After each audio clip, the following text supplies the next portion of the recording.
A very good morning, students. So, this is the chapter of your book, Landscape of the Soul. So, earlier than this, we did the writing portion. Now, we will again coming to our reading portion. And this chapter, Landscape of the Soul. It's a beautiful chapter written by Natalia Trevorrow. So, just I am telling you the details in very brief. Then I will give you the line-wise explanation of this chapter. So just be calm and listen carefully. You will get to know everything. So this chapter is divided into two parts. The first part is written by Natalia Trevorrow and the second part is by Vrinda Suri.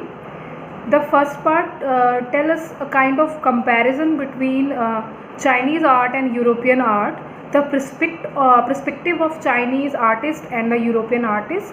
So the difference is the writer is trying to suggest a kind of difference between these kind of two arts. Okay, so we will understand all these things. Let's move to the chapter. Sit with your book and your pencil. Okay, without NCERT text reading nothing is going to happen, so it's very necessary to read the whole text of the chapter. Okay, I am reading it from my side.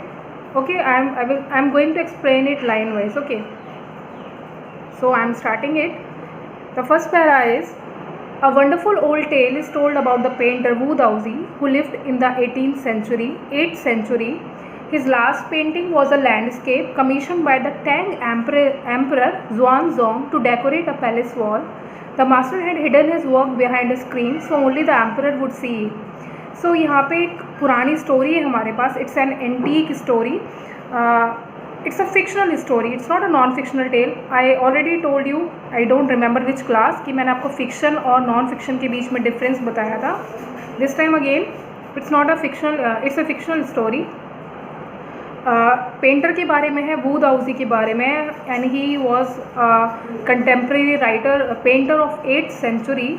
And his last painting was a landscape which was commissioned. Commissioned means sponsored by a Tang Emperor, Xuanzong. ये Tang Emperor हैं. Tang is the name of the dynasty जिसका नाम है Xuanzong. Emperor यानी कि king का नाम है Xuanzong. And he sponsored the painter to draw a painting on his palace wall. वो अपने पैलेस की दीवार पर एक पेंटिंग बनवाना चाहता था. The master had hidden his work behind a screen, so only the emperor would see it.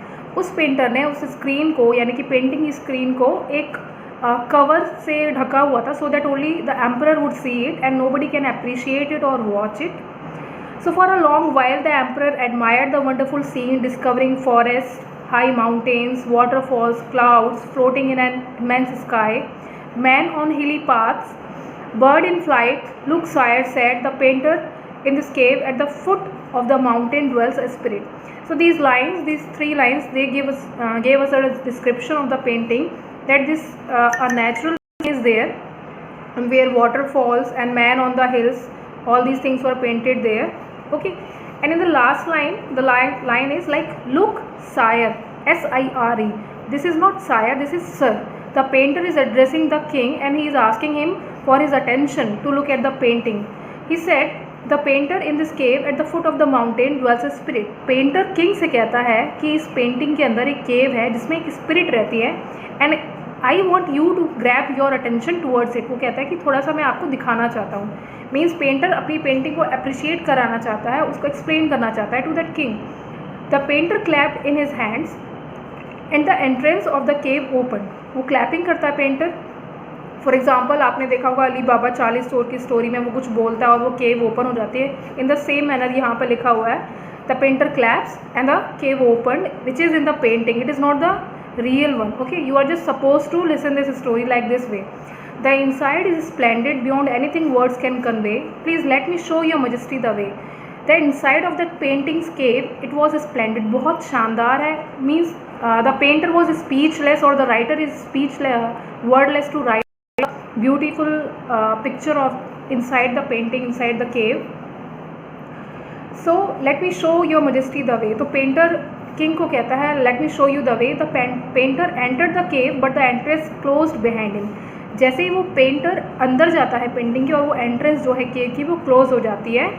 Okay, the painter entered the cave, but the entrance closed behind him, and before the astonished emperor could move or utter a word, the painting had vanished from the wall. Not a trace of Wu Daozi's brush was left, and the artist was never seen again in this world.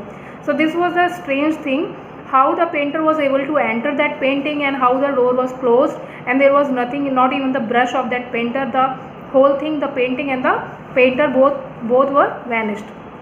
So this is a fictional tale. So now second para. A painter named Wu Daozi, who lived in the 8th century, was assigned to decorate. Sorry, I am repeating the same. Let's move to our second para. These stories played an important role in classical education in China. Similarly, like the books of Confucius and Zhuang Guizhi are full of such stories as they help the master to help and guide his followers in the right direction. These stories were considered to be deeply revealing of the spirit, just like the art. There was another famous story in contrast to the previous one, where the painter wouldn't paint the eye of a dragon. He feared that the dragon would fly out from the painting. It was one of the stories from many others which came from a medieval country in Western Europe. So the writer is trying to tell us that these kind of fictional stories related to the Chinese art, they play a very significant role in the Chinese culture. Okay, and they try to preach a certain kind of direction and a connection between the real life of practicality and this art. Okay, so another story is there. Let us see this. In 15th century Antwerp, a master blacksmith called Quentin Mitsys fell in love with a painter's daughter. 15th century की story है. एक master black Smith है जिसका नाम है Antwerp. Okay, and his daughter fail in love with his daughter fell in love with not Antwerp's daughter. Quentin Mitsys' daughter fell in love with a black Smith. यानी कि एक painter की daughter एक black Smith यानी कि लोहार को पसंद करने लगती है. And the father was not ready to accept the relation. The father not accept the son in law in such a profession. So Quinton sneaked into the painter's studio and painted a fly on his latest panel with such delicate realism that the master tried to swat it away before he realized what had happened. Quentin was immediately admitted as an apprentice into his studio. So what he did, Antwerp क्या करता है, जो कि black Smith है, just to take the faith of the daughter's father, वो क्या करता है, उसके स्टूडियो यानी कि पेंटिंग स्टूडियो में एंटर करता है and he draw a butterfly over there in his new canvas पे, एक न्यू कैनवस पे एक butterfly. And the butterfly was so delicate, like एक फ्रेज यहाँ पर आया है, delicate realism, means it was so next to reality, it was almost real. And the painter, the father painter, he tried to, Quentin Mitsys, he tried to swat it away. Swat means वो उसको दूर करने की, भगाने की कोशिश करता है. He tried to shoot it away thinking that the butterfly is a real one. So this is the perfection in this art, in the art of that blacksmith. So this make Quentin Mitsys, who was the daughter father, that blacksmith, that Antwerp is a real match for his daughter, and he was ready for this relation. So this is how that art became a medium for lovers to get them bond against the will of their parents. After that they were also agreed. Okay, so this is the thing, art is creating certain kind of bonds between people. Okay, so he married his beloved and went on to become one of the most famous painters of his age. These two stories illustrate what each form of art is trying to achieve: a perfect illusionistic likeness in Europe, the essence of inner life and spirit in Asia. So here the artist or the painters, they are creating a bond between the realistic life and the you can say the virtual life. Okay, means some way or the other way the virtual life or the virtual reality is helping the people to make their bonds. Okay, so let's see further. As in this Chinese story, the artist reveals the true meaning of his work to the emperor who rules over his territory but didn't know the way within. Okay, the emperor only saw the outer appearance of the wall painting. The work was mysterious and Dao, which means something which has both parts in what the artist did. As the painting was gone, the artist reached the caves, the motive was fulfilled that some work is beyond material appearance.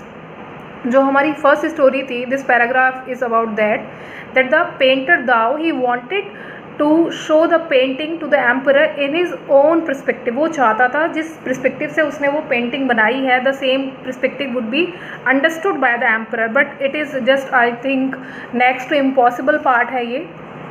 he himself entered the painting and the whole painting was vanished there.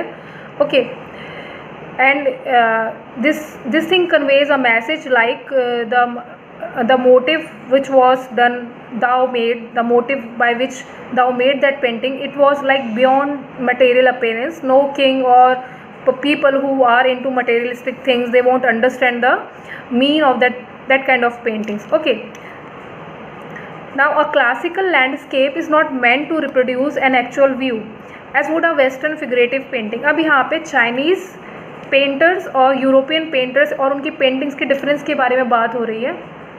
कहते हैं कि Chinese paintings जो होती है वो actual view नहीं देते, they don't reproduce, they don't reflect the actual landscapes.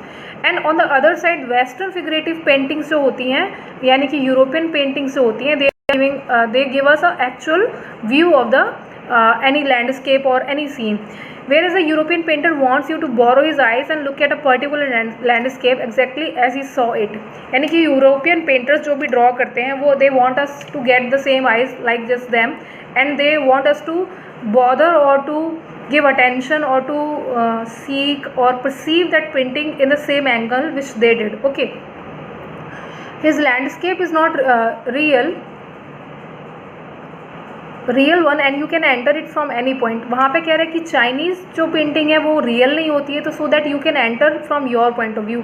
उसमें चाइनीज़ जिसने वो पेंटिंग बनाई है उसके बनाने की सोच अलग है, आप उसको अलग सोच से देख सकते हो। चाइनीज़ लैंडस्केप या फिर चाइनीज़ पेंटिंग जो है आप उसको डिफरेंट पॉइंट ऑफ व्यू से देख सकते हो, लेकिन यूरोपियन पेंटिंग्स को आप सिर्फ एक ही पॉइंट ऑफ व्यू से देख सकते हो। This is even more true in the case of horizontal scroll, in which the action of slowly opening one section of the painting, then rolling it up to move on to the other, adds a dimensions of the time which is unknown in any other form of painting. It also requires the active participation of the viewer who decide at what pace he will travel through the painting, a participation which is physical as well as mental. The Chinese painter does not want you to borrow his eyes, he wants you to enter his mind. Okay, so European painters, they want to look from their perspective. Chinese painters don't bound you, they want you to enter the painting, whereas European painters don't want that. If I can ask you the question, what is the difference between the Chinese artist or the Chinese painting or the European paintings, you have to write down all these things which I am saying right now, so understand this para very well. So the landscape is an inner one, a spiritual and conceptual space. सो जो Chinese landscapes हैं वो उनके inner से निकले हुए, यानी कि मैं अपनी इमेजिनेशन से, इल्यूजन से कुछ भी बना दूँ जो मैं सीनरी बना रही हूँ। So for that you need to understand it. आप उसको अपने नज़रिए से नहीं समझ सकते हो, आपको उसके लिए उस पेंटिंग के अंदर जाना पड़ेगा। अब जो यूरोपियन पेंटर्स है वो एक्चुअल सीन को वहाँ पे आपके सामने शो कर रहे हैं, so that you can perceive it by understanding, because it's very normal, it's not illusionistic. Okay, so the Chinese concept of art is also expressed in Shen Shui, which also means mountain water. It is used together to represent the world landscape. Okay, हम Shen Shui होता है, जैसे हम चीज़ें होती हैं ना, जैसे हम रखते हैं घर पे, टर्टल रखते हैं, गोल्डन सा फ्रॉग रखते हैं, all this things we think they are like they bring us good luck, like good omens. Okay, like this. So यहाँ पे Shen Shui की बात हो रही है, which also means mountain water. Shen Shui का मतलब है mountain water. It is used together to represent the world landscape. और इस वर्ड को पूरा एक साथ यूज़ करने का क्या मतलब होता है, landscape. The two complementary poles of an image reflect the Daoist view. अब यहाँ पे हमें एक डाओइस्ट व्यू यानी कि एक कॉन्सेप्ट के बारे में बताया जा रहा है। The mountain in the landscape is yang. अब लैंडस्केप पे जो माउंटेन है उसको यांग रिप्रेजेंट करता है, and he is masculine. Okay, he is a man, which means to reach vertically towards heaven, stable, warm and dry in the sun. अभी जो mountains हैं इसका मतलब है ये फर्म है, ये डिटर्मिंड है, it is straight and it is getting his energy and it is dried in the sun. Okay, where is the water is yin. अब वाटर को किससे रिप्रेजेंट किया गया है, यिन से रिप्रेजेंट किया गया है, the opposite of yin. Okay, अब yang जो है वो मस्कुलिन है और ये नहीं यहाँ पे जो फेमिनिन माना गया. There is a third essential animal which is the middle void which is the place where the interact. अब एक मिडल वॉइड की बात की जा रही है. मिडल वॉइड क्या है? जहाँ पे यिंग और यैन मिल रहे हैं. यांग एंड यिन. यांग क्या है? हमारे माउंटेन्स हैं. यिन जो है हमारा वाटर है. Okay. The middle void can be compare to the pranayama which means to breathe in, retain and breathe out. अब आप इस मिडल वॉइड को समझाने के लिए राइटर ने क्या कहा है, आप इसको ऐसे समझ सकते हैं, वाइल यू आर डूइंग प्राणायाम, आप ब्रीद इन करते हो, ब्रीद आउट करते हो, उसके बीच का जो आपका दैट पॉइंट होता है, आपके ब्रीद इन और ब्रीद आउट के एक्सप्रेशन को जो चीज़ ज्वाइन करती है, that is the void. Okay.